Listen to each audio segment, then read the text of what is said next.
امریکا افغان کډوالو ته له دغه هیواد څخه د وتلو لپاره یوه اونۍ وخت ورکړ.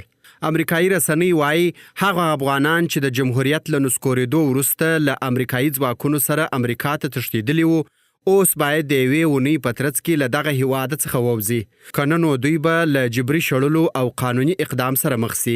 دا خبرداری د امریکا د کورني امنیت وزارت لخوا د برېښنالیک په بڼه امریکا میشتو افغان کډوالو ته ورکړل شوی دی او ژر تر ژره د دغه هیواد د پرېښودو سپارښتنه ورته سوې ده. په برېښنالیک کې راغلي که دا خلک په خپله خوښه د امریکا څخه ونوځي د امریکا حکومت به یې پیدا او په زوره به یې وشړي.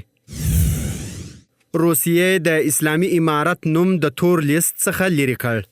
د ټاس خبري اژانس د راپور له مخې د روسیې سترې محکمې د دې هیواد د لوی څارنوالۍ په غوښتنه د اسلامي امارت نوم په دې هیواد کې د ممنوعه ډلو یا تور لیست څخه لرې کړ. د روسیې سترې محکمې دغه پریکړه یاد هیواد کې د اسلامي امارت پر فعالیتونو لګول شوي بندیزونه ځنډوي. څه موده وړاندې هم د روسیې د بهرنیو چارو وزارت د تور لیست څخه د اسلامي امارت د نوم د لرې کولو هرکلی کړی و او دغه ګام یې د مسکو او کابل ترمنځ د اړیکو پراختیا لپاره مهم بللی و.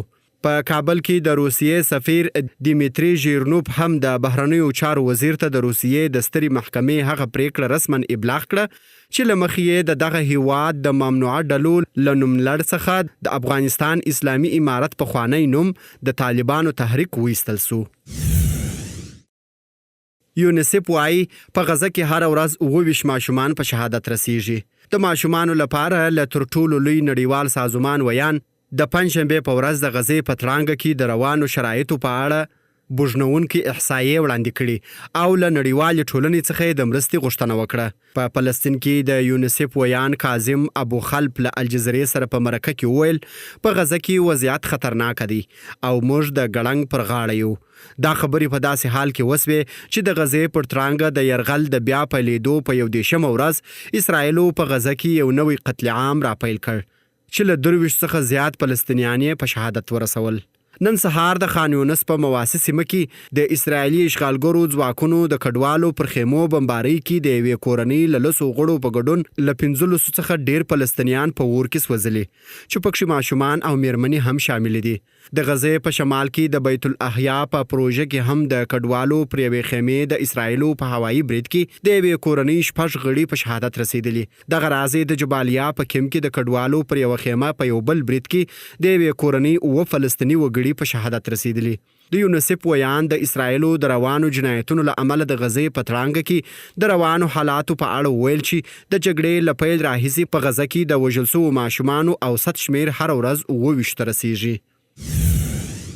حماس د لنډمهاله اوربند لپاره د اسرائیلي اشغالګرو وړاندیز نه دی منلی. د رویټرز خبري اژانس د راپور لمخې حماس د اسرائیلو لخوا د غزې په ترانګه کې د لنډمهاله اوربند وړاندیز رد کړي او د دایمي اوربند غوښتنه یې وکړه.